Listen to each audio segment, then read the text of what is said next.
Sunshine global hospital Surat દ્વારા સ્વાસ્થ્ય જાગૃતિ મહાશિબિરનું આયોજન તારીખ 25 ફેબ્રુઆરી 2024ના રવિવારના રોજ સુલતાનાબાદ ડુમસ ખાતે કરવામાં આવ્યું હતું। સ્વાસ્થ્ય જાગૃતિ ચિંતન શિબિરમાં doctor Pritesh Parekh, doctor Krunal Gajjar, doctor Nirav Mehta, doctor Yash Vaidya, doctor Ankit Patel અને અન્ય નિષ્ણાંત તબીબોના માર્ગદર્શન હેઠળ ચિંતન શિબિરનું આયોજન કરવામાં આવ્યું હતું, જેમાં 100થી વધુ લોકોએ ભાગ લીધો હતો।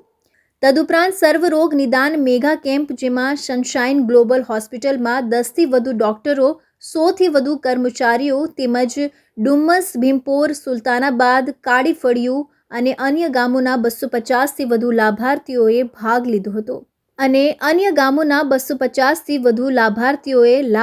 હતો મારું નામ ડૉક્ટર સતીશભાઈ એન પટેલ, સનશાઇન ગ્લોબલ હોસ્પિટલમાં ફ્રેન્ડ્સ ઓફ હોસ્પિટલ જેનો પ્રોજેક્ટ મુકાયેલો છે એ પ્રોજેક્ટનો હું ચેરમેન છું।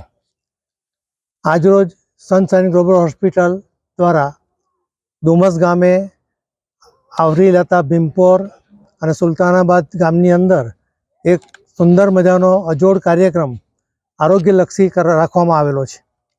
આ કાર્યક્રમનો ધ્યેય પબ્લિકની સુખાકારી, આરોગ્ય અને એના શરીરની માવજત કેવી રીતે લેવું એ છે। સનશાઇન ગ્લોબલ હોસ્પિટલ દ્વારા સ્વાસ્થ્ય જાગૃતિ મહાશિબિરનું આયોજન કરવામાં આવેલું છે। Arvind Rathod, ABC news Gujarat, Surat.